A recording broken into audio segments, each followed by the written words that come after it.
Assalamualaikum warahmatullahi wabarakatuh. Berjumpa kembali dengan saya, Kang Restu. Apa kabar semuanya? Semoga kalian selalu sehat, baik, dan tentunya dimudahkan segala urusannya oleh Tuhan Yang Maha Esa. Amin. Seperti biasa, Kang Restu akan menceritakan sebuah kisah yang berjudul Rahasia Adit. Cerita ini ditulis oleh Umi Asalaja. Dan jika kalian ingin membaca ceritanya, silakan bisa mengunjungi ke akun Facebooknya.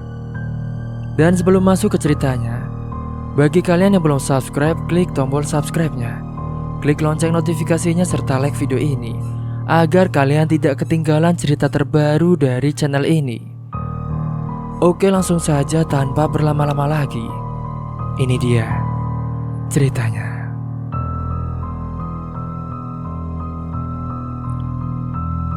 Suara piring yang terjatuh ke lantai. Adit, anak lelaki berumur 9 tahun, terlonjak kaget. Dia pun segera bangkit dari rebahan di kamarnya. Kamu tuh bisa masak gak sih? Tolol sekali jadi perempuan. Hanya bisa jadi beban saja. Sudah gitu kamu tidak bisa apa-apa. Nyesel aku nikah sama kamu dulu. Suara kencang ayah Adit yang biasa didengar ketika bertengkar dengan sang ibu.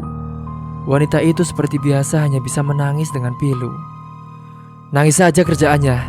Dasar perempuan tidak berguna, bentak suaminya dengan jengkel. Maaf mas, hari ini aku tidak dapat uang banyak. Buruh cuci baju sudah mulai berkurang mas. Mereka sekarang banyak yang pakai jasa laundry, ucap istrinya itu bergetar ketakutan. Haha, aku tidak tanya alasanmu. Aku hanya mau makan sama lauk yang enak. Tentang kamu dapat uang atau tidak, aku tidak peduli, sentak suami yang tidak tahu diri, yang kesehariannya hanya makan tidur dan istrinya yang harus cari uang.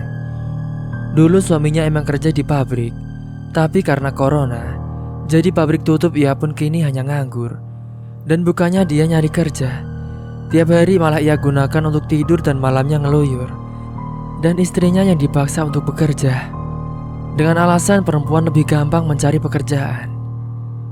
Mas, coba kamu cari pekerjaan. Bantu aku mas. Cuci motor atau mulung sampah rongsokan juga bisa kan, bareng Adit. Kali ini sang suami menatap dengan garang. Apa lo bilang? Dasar wanita jalang. Berani-beraninya kau ngatur-ngatur suami ya? Gak takut durhaka kau ya? Hah? Sengitnya istrinya pun menatap dengan sendu. Ya sudah mas, kalau kamu mau bebas, kita mending pisah saja. Tinggalkan saja aku sama Adit mas, ucap istrinya yang mungkin sudah tidak tahan dengan perlakuan kasar suami setiap harinya. Bukan cuma lelah badan karena harus kerja siang malam, dia pun juga lelah hati yang tiada terperi. Apa kamu bilang? Pisah? Enak saja. Kau mau jadi apa? Ha? Jadi pelacur? Mas, tega sekali kau berkata seperti itu padaku. Dasar kamu lagi tidak berguna. Satu tamparan keras mendarat di pipi sang istri. Wanita itu pun terhuyung karena kerasnya tamparan itu. Tak cuma di situ saja, lelaki yang tidak tahu diri itu menjambak rambut istrinya dengan sengit, sehingga kepala istrinya pun terdongkrak. Aduh, sakit mas, lepasin, ampun mas, pinta sang istri memohon kepada suaminya. Lelaki yang sudah gelap mata itu pun mendorong tubuh kurus istrinya hingga menabrak lemari. Istrinya pun menjerit kesakitan. Dia mencoba bangkit dengan tangan berpegangan pada ujung lemari. Ketika suaminya melangkah hendak melanjutkan kembali menarik rambut istrinya, tiba-tiba sesuatu menghujam punggungnya. Lelaki itu pun tergagap merasakan kesakitan di punggungnya. Dia berusaha menoleh untuk mengetahui apa yang sedang terjadi di belakang. Seketika matanya pun melotot saat melihat Adit, anaknya, dengan pisau di tangan. Belum lagi menyadari apa yang terjadi, Adit kembali menghujam perut ayahnya dengan pisau berulang kali sekuat tenaga. Lelaki itu tidak sanggup mengelak atau melakukan perlawanan. Darah pun mengucur membasahi lantai. Ibunya yang baru menyadari apa yang terjadi seketika histeris. Adit! Jerit ibunya menghentikan Adit. Seketika Adit pun menatap ibunya. Adit, apa yang kamu lakukan nak? Sudah nak, sudah. Pinta ibunya lemah karena tubuhnya terasa payah. Adit pun lalu membuang pisaunya sembarangan. Ayahnya sudah terkapar di lantai bersimbah darah dalam keadaan sekarat. Ibunya pun menangis ketakutan. Lalu segera Adit ini memeluk ibunya. "Aku hanya tidak ingin kehilangan ibu," ucapnya Adit dengan pelan. Ibunya pun mengangguk dengan air mata bersimbah. Ia pun memeluk putranya begitu erat. "Ibu tidak akan kemana-mana. Ibu akan selalu bersama Adit. Aku janji, aku akan selalu menjaga ibu. Tidak ada yang boleh menyakiti ibu," ucap Adit dengan pelan. Ibunya pun kembali mengangguk dan mengecup kening putranya. Keduanya menatap lelaki yang sudah tergeletak di lantai sambil bersimbah darah, yang saat ini sudah tidak bergerak lagi. Sekian lama mereka menatap dengan kebingungan. Akhirnya ibunya pun berkata, "Adit, bersihkan diri, ganti baju dan masuk kamar ya," ucap ibunya. Adit pun menatap dengan ragu. "Tidak apa-apa, ibu akan bereskan ayahmu," tegas ibunya. Adit pun mengangguk lalu pergi ke kamar mandi untuk membersihkan noda darah di tangan juga tubuhnya. Dia pun melepaskan pakaian yang bernoda merah itu. Segera saat itu dia pun segera masuk ke kamar dan sesaat melirik pada ibunya yang masih duduk di hadapan jasad suaminya itu. Adit masuk kamar, tapi ia mengintip apa yang dilakukan oleh ibunya. Susah payah ibunya ini menyeret tubuh suaminya ke halaman belakang lewat pintu dapur. Untung saja rumah Adit jauh dari tetangga, karena tanah ibunya Adit cukup luas di belakang rumah itu. Dan malam itu wanita yang biasanya lemah penuh tekanan, kini ia memiliki tenaga ekstra yang entah muncul dari mana. Ia sendirian menguburkan jenazah suaminya di belakang rumah dekat kandang ayam, lalu ditindih oleh beberapa barang bekas dan drum yang sudah tidak terpakai. Wanita itu lalu kembali masuk dan mengguyur tubuhnya cukup lama. Ingin sekali menganggap bahwa itu hanyalah mimpi. Pada pagi sekali terdengar suara seseorang sedang menyikat lantai kamar, yang membuat Adit ini terbangun. Bau cairan pembersih lantai begitu menyengat Adit melihat ibunya sedang ngepel lantai yang semalam penuh dengan darah ayahnya. Melihat Adit yang muncul, wanita itu lalu menghentikan gerakannya dan tersenyum pada Adit. "Sayang, kamu sudah bangun, nak?" Sapanya ramah seperti tidak terjadi apa-apa. Adit pun hanya tersenyum dengan tipis. "Apa Adit mau sarapan? Biar ibu belikan nasi uduk ya." Adit pun hanya mengangguk lalu duduk di kursi ruang makan. Ibunya segera membereskan semua peralatan pelnya dan menyimpan di kamar mandi. Segera kembali dia pun berpamitan pada Adit. "Tunggu, ibu tidak lama kok," ucapnya lagi. Ibunya pun segera pergi. Entah mengapa perasaan was-was selalu menghantui. Sesekali dia pun menatap ke kanan dan juga ke kiri. 2 bungkus nasi uduk segera dipesan. Dia pun tidak sabar menunggu. Sesekali dia menatap dengan cemas. "Kenapa Bu Dewi? Takut suaminya marah ya karena kelamaan?" tanya ibu penjual nasi uduk itu. Merasa sudah biasa jika ayahnya Adit suka marah jika istrinya telat. "Biasalah Bu," ucap ibunya Adit sembari tersenyum tipis. "Duh, Bu Dewi kok tahan ya punya suami seperti itu? Kalau saya sudah minta cerai Bu," ucap ibu penjual nasi uduk pula sembari menyerahkan bungkusan berisi 2 bungkus nasi uduk. Ibunya Adit pun hanya tersenyum tipis tidak menanggapi. Lalu segera dia pun membayar lalu bergegas pergi. Wanita penjual nasi uduk itu menatap sambil geleng-geleng. "Kasihan sekali nasibmu Bu Dewi. Padahal kamu cantik dan juga baik. Sayang sekali suaminya tidak tahu diri. Ya mungkin itulah yang namanya cinta," gumam ibu penjual nasi uduk dengan pelan. Dewi, nama ibunya Adit, segera masuk dan menutup pintu dengan rapat. Adit pun tampak masih duduk di tempatnya semula. Ibunya tersenyum segera mengambil 2 buah piring, lalu menyiapkan sebungkus nasi uduk di hadapan Adit sang putra. "Adit, ini makan bagian Adit," ucapnya ibunya sembari tersenyum. Adit pun mengangguk. "Ibu janji, mulai sekarang Adit akan selalu makan enak. Tidak perlu lagi harus berbagi makanan dengan ayahmu. Adit bisa makan sepuasnya ya," ucap ibunya sembari menyuap nasi ke mulutnya, seakan melupakan beban hidup yang pernah ia tanggung. Sudah lama sekali ia ingin berpisah dengan suami yang selalu bersikap kasar dan selalu memperbudak dirinya serta Adit. Namun ia ini tidak memiliki cara untuk berpisah. Dia pun pergi dari rumah itu tidak mungkin. Rumah dan tanah adalah warisan dari orang tuanya. Sementara ia merasakan pergi sulit bertahan sakit.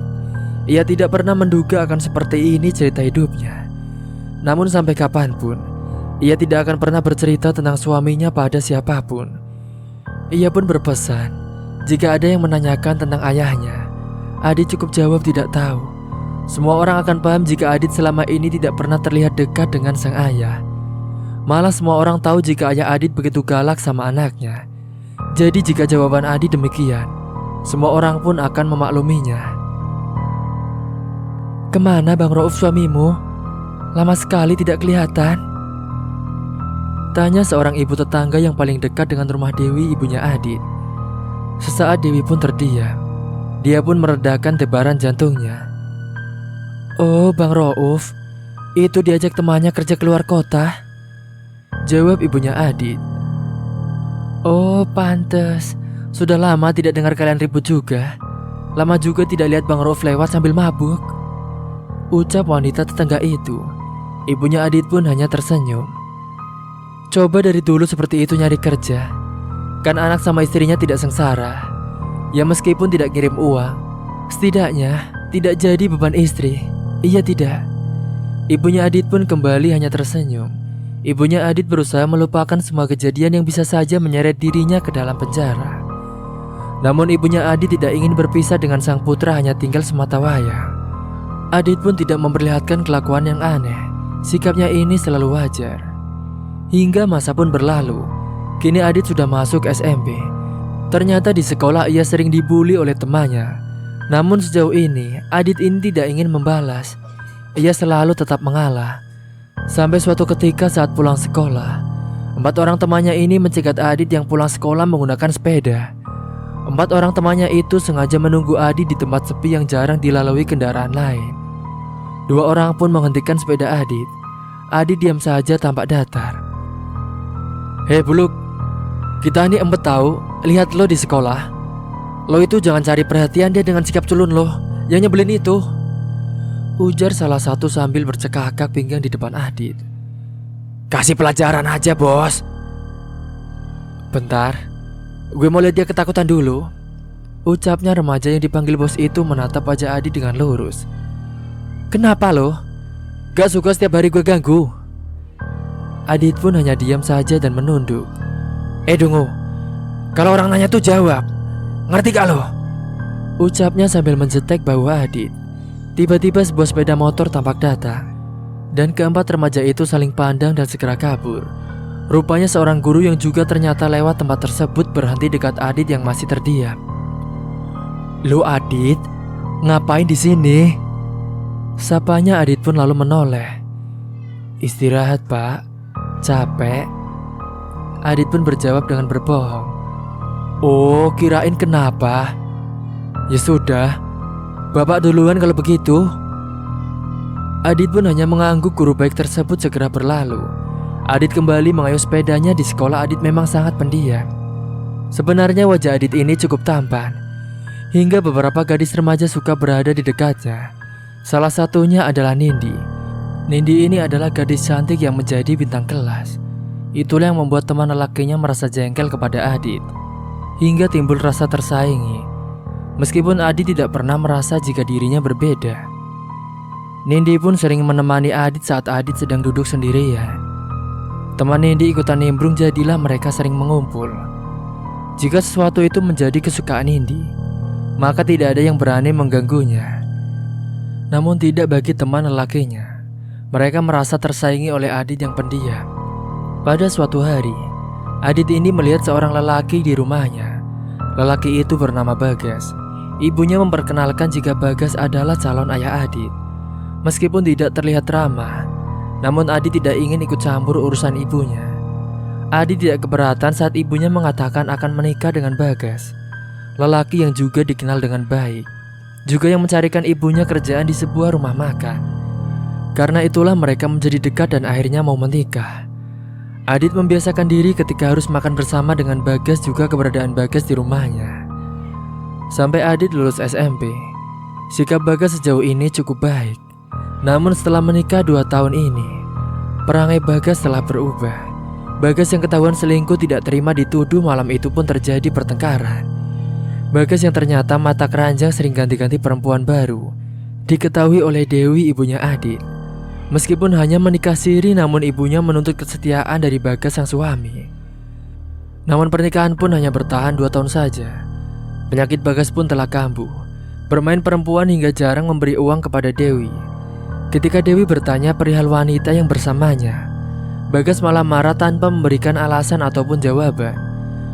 Tentu saja sebagai istri, Dewi ini pasti merasa heran dan juga curiga. "Kamu tuh tidak usah banyak tingkah. Kau nikahi saja kamu harusnya syukur, alhamdulillah. Siapa sih yang mau sama kamu? Dasar janda miskin," ucap Bagas dengan keras. "Oh gitu, kamu bilang aku janda miskin. Lalu kau sekarang tinggal di mana? Di rumahku bukan?" sentak Dewi dengan menyindir Bagas. Bagas pun lalu menatap wajah Dewi dengan garang.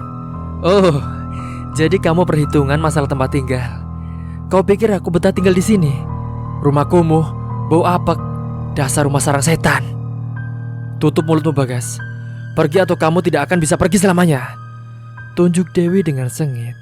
Ancaman itu bukan sekedar gertak sambal belaka. Perempuan sundal, pantas saja kau tinggalkan suamimu. Kau memang perempuan sial. Dasar," umbat Bagas dengan sengit. Dan benar saja, tiba-tiba sesuatu menimpa kepalanya dari belakang. Begitu telak hingga membuat darah mengalir membasahi keningnya. Bagas pun tampak gemetar menoleh perlahan. Tampaklah Adi dengan sebutan balok di tangan. "Berani sekali kau menghina ibuku," sengit Adi dengan nada dingin. Bagas pun tampak limbung kepalanya berdenyut sakit. Satu kali hantam saja, batok kepala Bagas terasa seperti retak. Satu hantaman lagi tepat mengenai wajahnya. Bagas pun terhuyung dengan wajah yang berdarah. Seketika dia pun ambruk dan juga kelojotan, lalu tidak bergerak. Darah pun mengalir dari luka di kepalanya. Wajahnya terlihat hancur dengan hidung melesek dan gigi depan semuanya merontok.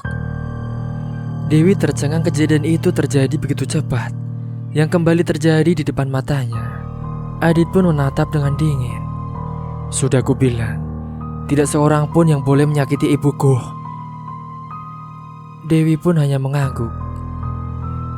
"Ibu pergilah ke kamar. Tenangkan diri dulu.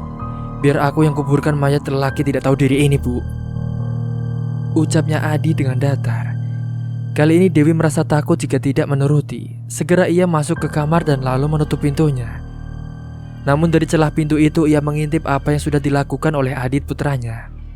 Adit ini menyeret tubuh Bagas ayah tirinya itu ke belakang. Terdengar juga suara cangkul menghujam tanah keras di belakang rumah. Dan beberapa lama terdengar Adit kembali masuk dan menuju ke kamarnya. Pada esoknya, ada seorang wanita yang datang ke rumah Dewi, yang menanyakan suaminya yaitu Bagas. Dewi pun menyambutnya biasa saja seakan tidak terjadi sesuatu kepada Bagas. "Dia tidak pulang semalam. Entah pergi kemana, aku tidak tahu. Biasanya dia kemana?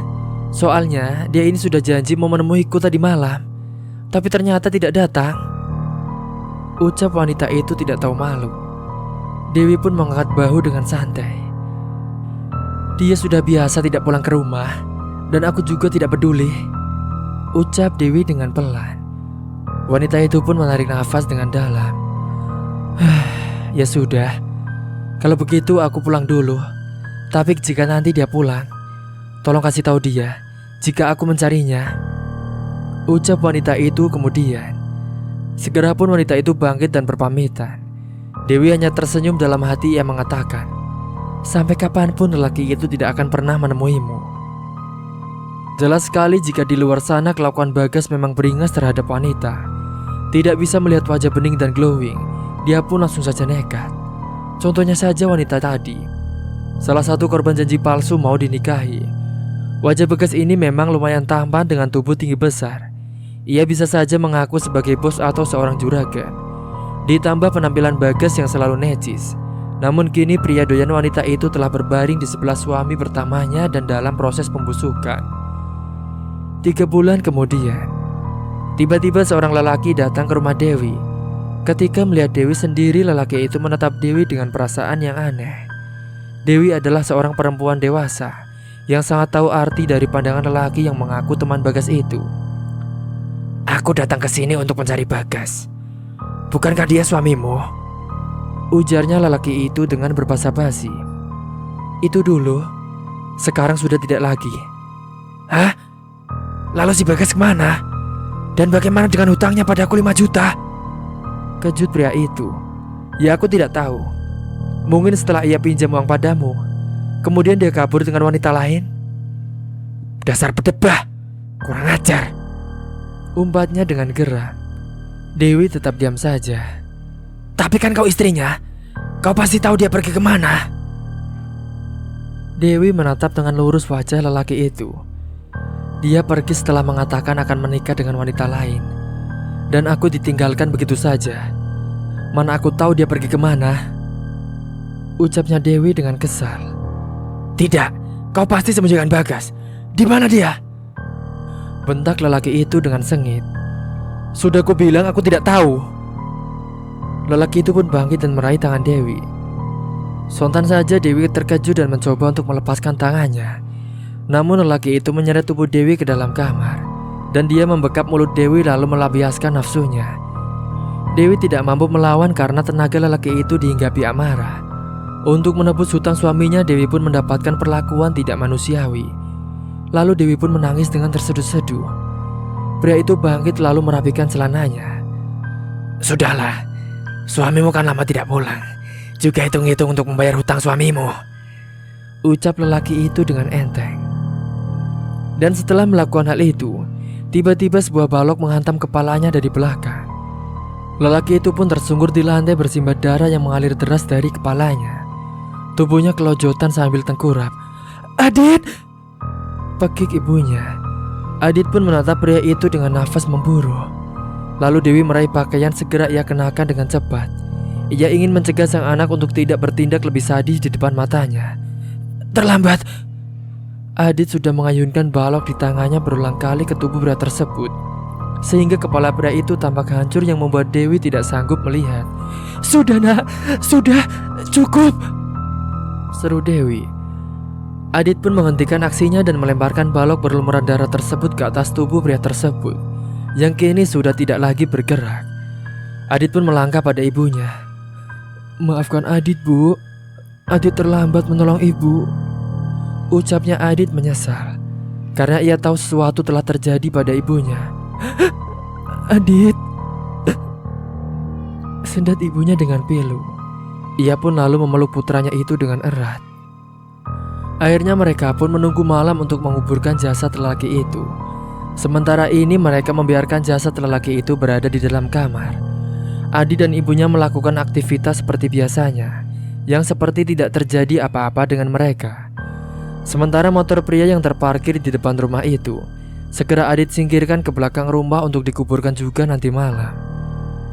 Dan malam itu disinari cahaya bulan. Ibu dan anak itu lalu menggali tanah. Mereka bekerja ekstra karena 2 lubang yang harus mereka gali, yang cukup lama mereka bekerja. Keringat pun mengalir deras di tubuh mereka masing-masing. Hampir 2 jam mereka menggali secara bergantian. Dan menjelang tengah malam, akhirnya pun selesai. Untuk mengecoh warga yang kemungkinan tiba-tiba main atau ada perlu ke rumah Dewi, Dewi pun menanam beberapa sayuran di atas kuburan tersebut. 3 lelaki telah terkubur di tempat itu. Suara anjing pun melolong dari kejauhan. Lalu Dewi membuat mie rebus untuk makan mereka berdua. Mereka pun makan tanpa bicara. Waktu berlalu demi berlalu. Mereka berdua jarang berada di rumah. Dewi pun bekerja di sebuah warung makan. Dan hanya 1 hari libur dalam 1 bulan. Sementara Adit, sepulang sekolah biasanya dia pergi ke tempat yang jauh dengan sepedanya. Tempat yang dikunjungi Adit untuk membuang sepi tepi jurang atau puncak gunung. Adit ini merasa tenang jika sendirian. Nindi yang adalah teman Adit dari sejak sekolah SMP. Rupanya mereka satu sekolah lagi saat Adit sudah SMA.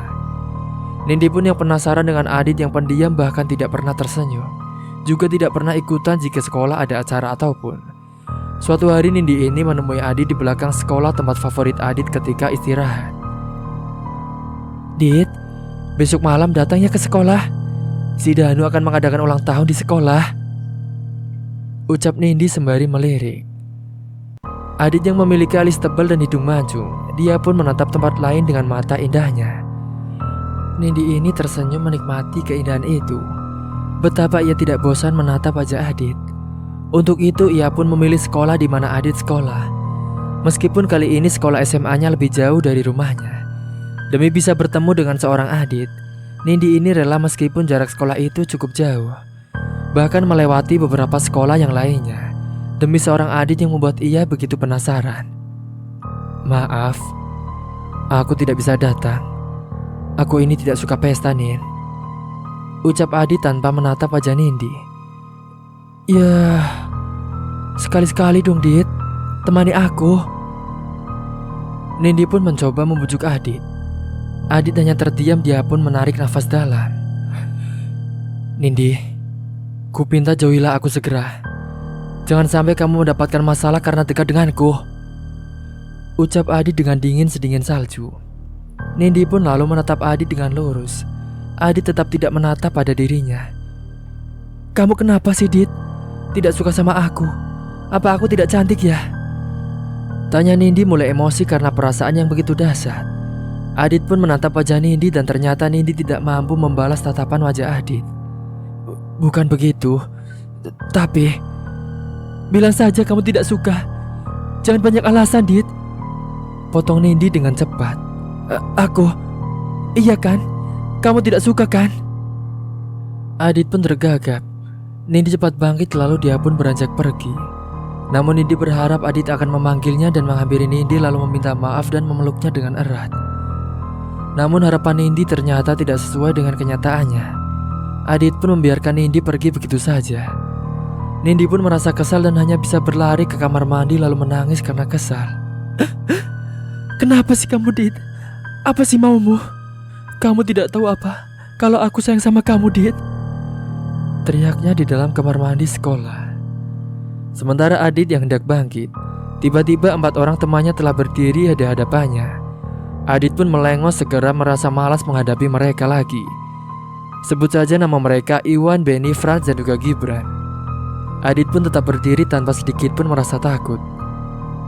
Lihat teman, tampang seperti ini yang berani nyakitin perasaan Nindi. Ucap Franz yang mungkin adalah ketua geng kecil tersebut. Dasar. Tiga lainnya hanya tertawa. Punya apa sih dia? Modal tampang doang. Berani sekali melukai hati gadis incaran gue. Ucap Franz kemudian. Adit pun menarik nafas dengan dalam. Dia berpikir semakin tidak ingin berpisah urusan dengan Nindi. Enaknya diapain ini, bos? Tanya Gibran. Rupanya dengan tubuhnya yang besar, ia lebih punya nyali. Melihat tubuh Adit yang tampak biasa saja malah sering bertampang culun juga cupu. Mereka menganggap bahwa Adit hanya seorang kutu buku. Kasih pelajaran lah, biar dia tidak sok kecakepan. Ujar Franz dengan tegas. Mereka pun hanya tertawa. Hey Dit, gimana? Berani tidak? Besok malam lo datang ke acara sekolah. Kalau lo punya nyali, lo harus datang. Dan kita ngaku lo hebat. Ucap Franz dengan bersemangat. Namun dibalik semua itu ia punya rencana untuk mencelakakan Adit. Baiklah, aku akan datang, jawab Adit dengan tegas. Lalu ia pun berlalu pergi melewati mereka. Tentu saja mereka saling pandang. Udah, tahan dulu. Besok malam saja kita kerjain dia. Mereka berempat pun tertawa gelak. Sikap Nindi berubah cuek, namun bagi Adit itu tidak menjadi persoalan. Sikapnya ini tampak biasa saja. Malam itu pun telah tiba. Adit datang paling belakang. Mereka mengira jika Adit tidak akan berani datang. Franz pun mendekati Nindi di tengah acara berlangsung. Nindi ini tidak mengikuti ajakan Franz. Ia memilih menghindar karena kecewa Adit tidak datang. Nindi ini merasa ingin pulang meskipun beberapa temannya mencoba menghibur dan menahannya. Namun Nindi sudah merasakan begitu kecewa, akhirnya ia pun berpamitan pada Intan sahabatnya. Nindi pun pulang sendiri dengan motornya. Meskipun ia merasakan sedikit takut, namun karena merasa dongkol dengan Adit yang beneran tidak datang, Nindi pikir Adit pasti datang untuk sekedar membuktikan bahwa ia berani. Tapi rasa kecewa membuat Nindi kesal sendiri. Ia merasa sia-sia mengharap cinta dari Adit. Ternyata Adit tidak pernah suka kepadanya. Air mata kecewa pun membuat matanya kabur sesaat Nindi pun menghentikan motornya. Ia menepi di jalanan yang sepi, dia pun menangis sejadi-jadinya. Jika saja orang tuanya tahu malam itu Nindi pergi ke sekolah yang cukup jauh, pasti kedua orang tuanya itu tidak akan pernah mengizinkannya. Namun karena Nindi berbohong pergi ke rumah teman yang tidak jauh, kedua orang tuanya pun itu tidak merasa khawatir. Tapi kenyataannya, kini Nindi seorang diri tanpa seorang Adit. Ia sangat berharap Adit akan datang dan malam itu mereka pun jadian. Malah yang begitu langka terjadi. Namun semua ini sia-sia belaka. Dan saat Nindi ini merasa galau, tiba-tiba dua motor tampak menuju ke arahnya. Nindi ini mencoba untuk segera pergi, tapi mereka ini terlanjur sampai ke tempat Nindi berada. Dan mereka adalah geng dari Franz. Dia pun terlihat senang melihat Nindi hanya sendirian. "Hei Nindi, yuk kita bareng," seru Franz dari atas motor besarnya. "Duluan aja Franz, aku mau istirahat sebentar," ucap Nindi merasa cemas. "Oh gitu, ya udah, kita temanin ya," ucap Franz sekali lagi. Kali ini memajukan motornya lebih dekat. Nindi pun merasa ragu karena gerak motornya terhalang motor Franz. "Minggir Franz, aku mau pulang." "Iya, kita barengan ya." "Aku mau pulang sendiri saja Franz." "Kenapa sih segitunya?" "Tidak apa-apa. Awas motormu, aku mau lewat." Franz pun tidak menggubrisnya. "Aku tahu kamu kecewa karena si Adi tidak datang kan?" "Bukan urusanmu Franz." "Ku kasih tahu ya Nindi, pemuda culun seperti itu tidak akan punya nyali untuk datang ke pesta. Dia akan lebih suka ngumpet di bawah ketek ibunya." Hahaha. Tawa mereka berempat. Meskipun Nindi kesal karena Adi tidak datang, tapi mendengar pujaan hatinya diejek sedemikian rupa, Nindi pun lalu naik pitam. "Bukannya kalian yang pengecut ya? Beraninya main keroyokan," ucap Nindi. Franz pun hanya tersenyum saja. Ia memberi isyarat pada temannya yang segera turun dari motor dan menyeret Nindi. Kalian lepasin aku, tolong," teriak Nindi karena ketakutan.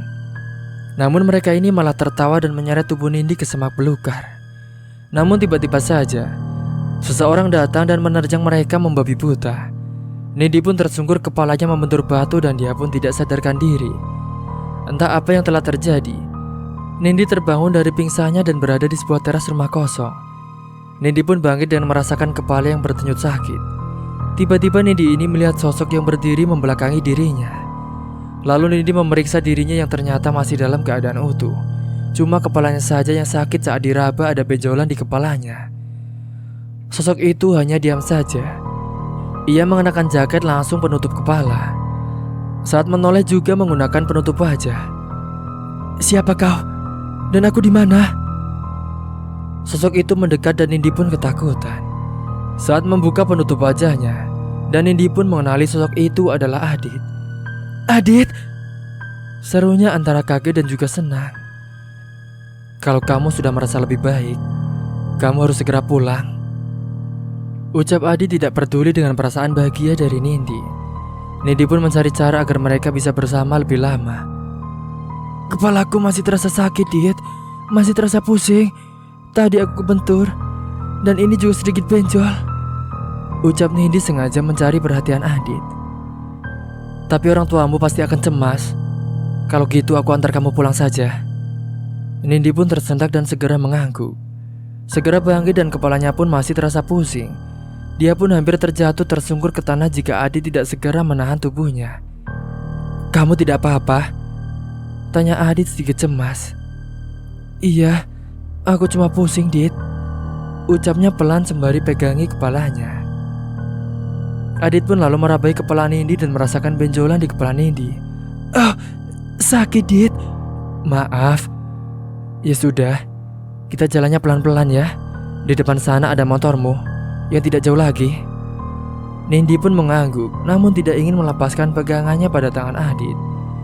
Beberapa kali Adit pun menarik nafas dalam-dalam. Akhirnya mereka ini sampai di sisi jalan di mana motor Nindi berada. Namun tiba-tiba beberapa orang datang menyergap dan mengeroyok Adit dan lalu menangkap pemuda itu. Sementara seorang menarik tangan Nindi yang ternyata itu adalah ayah Nindi. "Apa yang kamu lakukan dengan anak sialan itu? di tengah hutan begini ya?" bentak ayah Nindi dengan sengit. "Ayah, kami tidak melakukan apa-apa. Dia yang nolongin aku ya," seru Nindi yang tidak tega melihat Adit dikeroyok. Dan Adit pun diam saja, tidak melawan sedikit pun. Ternyata itu adalah kelakuan Franz yang telah menelpon ayahnya Nindi dengan mengatakan jika Nindi melakukan perbuatan tidak senonoh di tengah hutan. Mereka dapat kabar dari Adit karena Adit ingin menolong Nindi yang pingsan. Adit pun babak pelur dan dibawa ke kantor polisi. Franz dan teman-temannya terlihat bahagia dalam kemenangan. Adit pun hanya diam saja menatap mereka dengan wajah penuh darah. Resiko Adit dikeluarkan dari sekolah pun pasti akan terjadi. Dan tidak ada lagi yang menghalangi Franz untuk mengganggu Nindi di sekolahnya. Sampainya di rumah, Nindi pun menjelaskan semuanya. Semula ayahnya ini tidak percaya karena termakan hasutan dari Franz CS. Namun Nindi ini mengajak ayah ibunya untuk periksa ke dokter. Mengetahui semua itu, ayah Nindi pun melepaskan Adit dan meminta maaf. Adit pun tidak berkata apapun dan segera pulang setelah ibunya datang menjemput. Adit pun lalu tidak masuk sekolah selama sehari 2 hari. Lalu datang ibunya yang mengatakan bahwa Adit akan pindah sekolah. Nindi pun coba bertanya kepada ibunya Adit dan ibunya tidak mengatakan Adit akan pindah kemana. Saat di rumah Adit pun hanya mengurung diri. Bahkan sama ibunya pun, ia ini tidak mau berbicara. "Dit, ibu sudah siapin makanan di meja. Ibu mau berangkat kerja dulu ya," ujar ibunya Adit dari kamar luar Adit. Tidak ada sahutan dari dalam. Dewi pun menarik nafas, ada rasa khawatir pada Adit. Mengingat kejadian malam itu bisa saja Adit balas dendam pada temannya. Dan beberapa hari sikap Adit ini hanya diam. Ibunya yang sibuk kerja tidak bisa memantau gerak-gerik Adit sepenuhnya. Adit pun duduk sendirian di tempat yang sepi. Ia meraih ponsel dari saku jaketnya lalu menghubungi seseorang yang begitu mengganggu pikirannya selama ini, yaitu ia adalah Franz. Adit pun menelponnya seakan dia adalah teman lama Franz yang lupa belum bayar hutang. Akan tetapi karena sibuk, ia tidak bisa menemui Franz untuk segera menemuinya. Franz pun datang dengan motornya ke alamat yang Adit telah berikan. Dan sampai di tempat tujuan, Franz ini hanya selingukan tidak melihat siapapun. Dan itu adalah tempat yang sangat sepi. Franz pun masih duduk di atas motornya dengan pikiran yang mulai was-was. Tiba-tiba Adit ini muncul. Melihat Adit, Franz pun tidak takut. Ia malah segera turun untuk menemui Adit yang berdiri tidak jauh darinya. "Oh, kau rupanya. Hebat sekali kau pakai cara kampungan untuk mengelabuiku supaya datang. Hebat. Sekarang apa maumu?" ucap Franz tidak merasa takut sedikit pun. Adit pun menyunggingkan senyum sedikit di ujung bibirnya. Matanya pun menatap Franz dengan dingin. Karena Franz tidak pernah tahu siapa Adit yang sebenarnya. Andai saja dia tahu, pasti dia pun sudah kabur menjauh. Dasar sialan. Apa maksudmu mengejakku ketemuan di sini? Katanya kamu mau membayar hutang. Mana sini bayar?" seru Franz merasa kesal karena menganggap Adit adalah lawan yang tidak sepadan. Dan tiba-tiba saja sesuatu yang dingin menembus perutnya. Franz pun terkisap menatap ke arah perutnya, di mana di situ tangan Adit yang memegang pisau yang ia tusukkan ke perutnya, hingga tinggal gagang yang dipegang oleh Adit. "Gimana? Lo suka?" tanya Adit dingin dengan sorot mata yang tidak lagi seperti mata manusia. Kau..." Franz pun terbata-bata merasakan sakit yang sangat luar biasa. Adit pun lalu mensunggingkan senyumnya dengan tipis.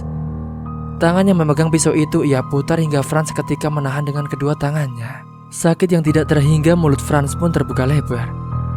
"Aku tidak suka basa-basi," ucap Adit dengan dingin. Akhirnya ia pun cabut pisau itu dari perut Franz. Darah seketika menyembur dari luka yang cukup dalam. Mungkin terjadi luka robek di usus Franz. Franz pun pegangi perutnya dan melangkah sempoyongan. Tidak mengira jika Adit akan sanggup berbuat sedemikian. Franz berpikir mereka akan adu jotos setelah berhadapan lagi-lagi.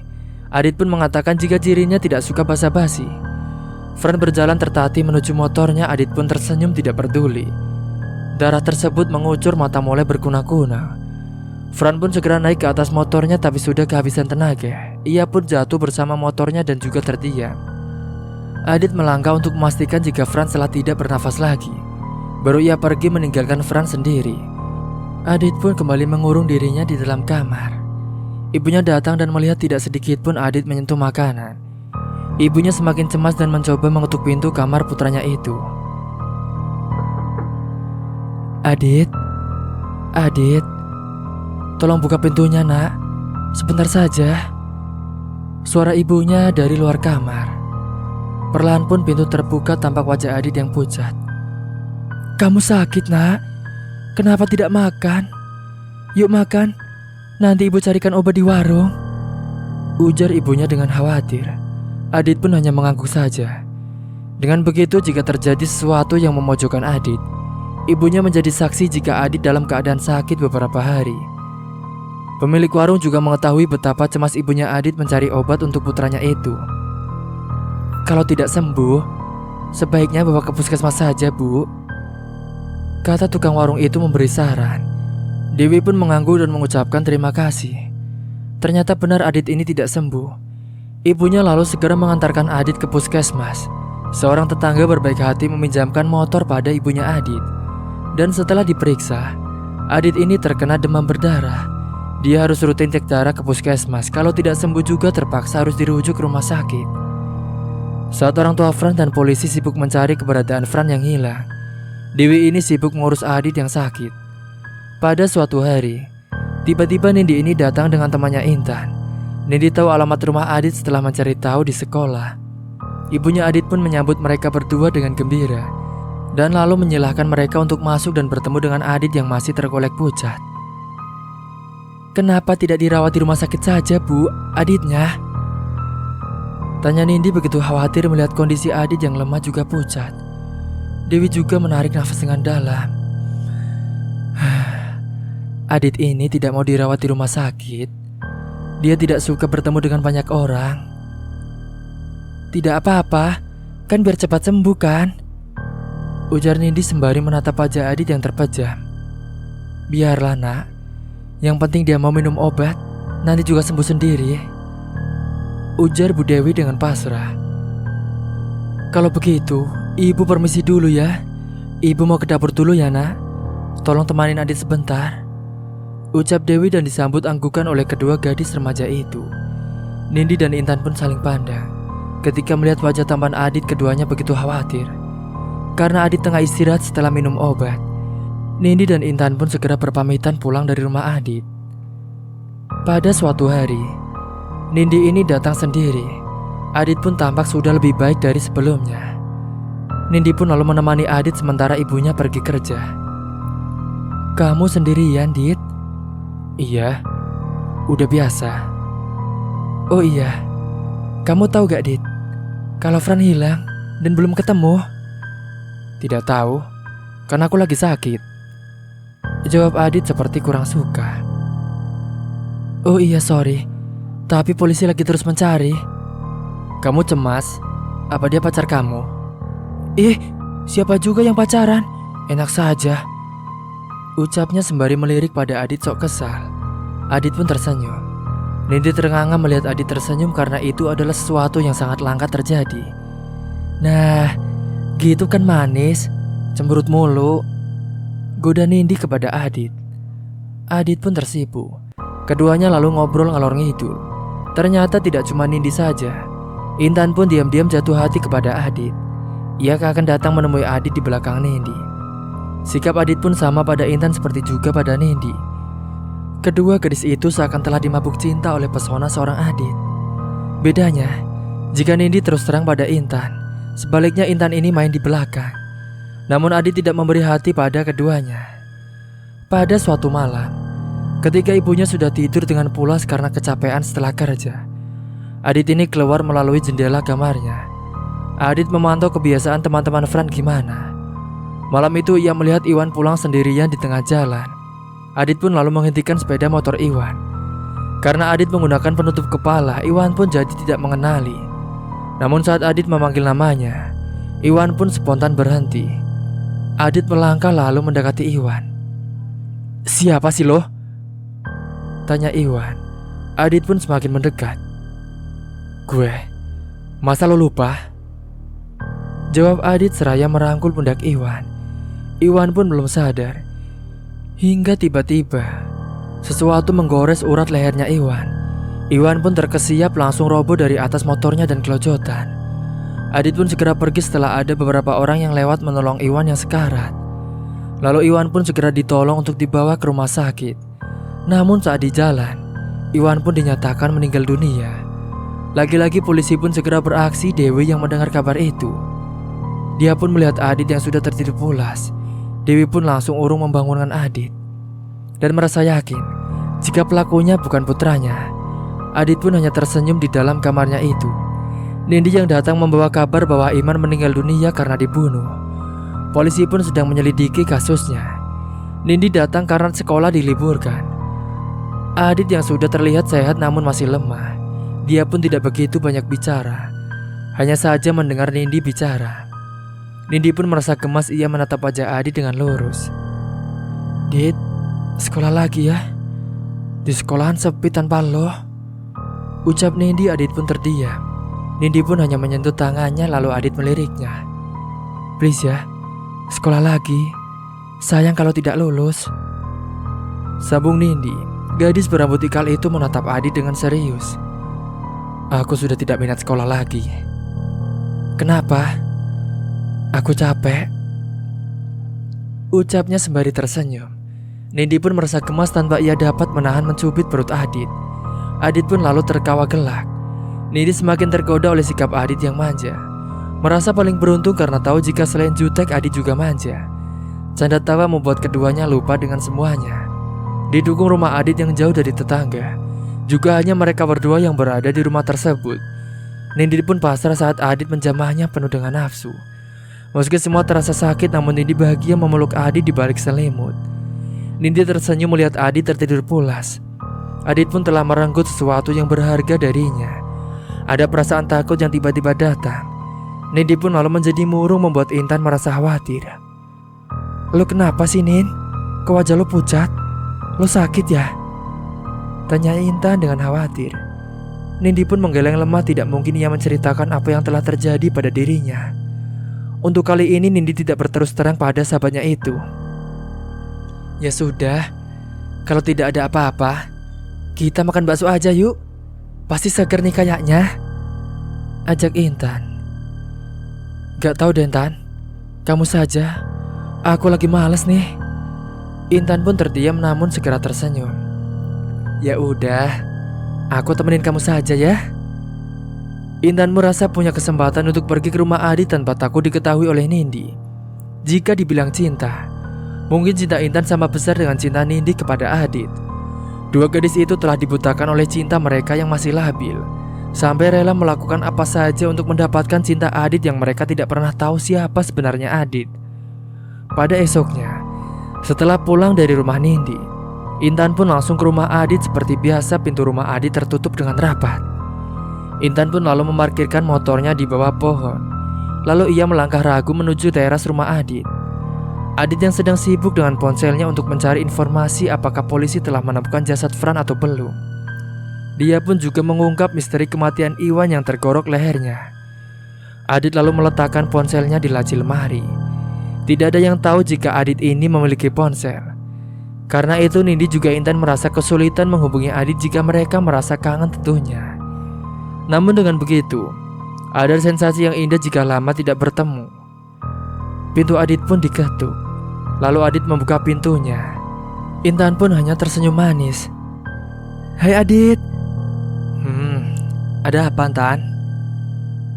Aku cuma pengen lihat kamu. Apa kamu sudah sembuh?" "Udah mendingan kok." "Syukurlah kalau sudah sehat. Ibumu ada, Dit?"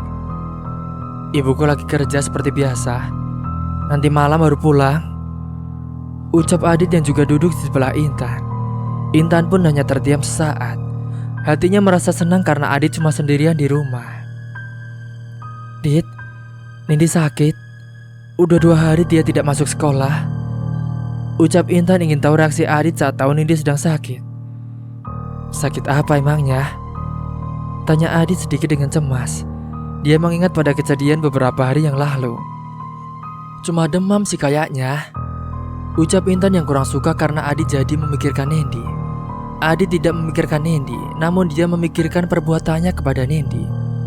Entah mengapa tiba-tiba ia begitu sangat bernafsu pada Nindi yang diam saja seakan sukarela memberikan miliknya itu. Meskipun Adit tahu jika itu adalah hal pertama kali yang dilakukan oleh Nindi, terbukti ada noda darah di spraynya. Adit pun terdiam sampai tersadar saat Intan menyentuh tangannya. "Dit, kamu oke?" "Iya," jawab Adit dengan singkat. "Kamu mau menjenguk Nindi? Nanti biar aku antar." Adit pun menatap dengan ragu. "Ibuku melarang aku pergi karena takut nanti aku sakit lagi," ucapnya Adit dengan beralasan. Intan pun hanya tersenyum penuh arti. "Ya sudah, nanti aku sampaikan pada Nindi kalau kamu begitu mencemaskan dirinya." "Sudah, tidak usah, nanti malah dia kepikiran," ucap Adit. Intan pun hanya terdiam. Adit menatapnya. Apakah Intan seperti Nindi yang akan diam saja ketika ia bertindak? Segera saat itu Adit pun menyentuh tangannya. Intan tampak kaget ketika menatap Adit dengan lurus. "Maaf," ucap Adit sembari menarik tangannya. "Gak apa-apa, aku cuma kaget. Tanganmu ini dingin, Dit," ucap Intan yang merasa senang ketika disentuh oleh Adit. Dan cerita pun sampai di sini dulu. Tunggu kelanjutannya pada video selanjutnya. Mungkin itu saja yang dapat saya sampaikan.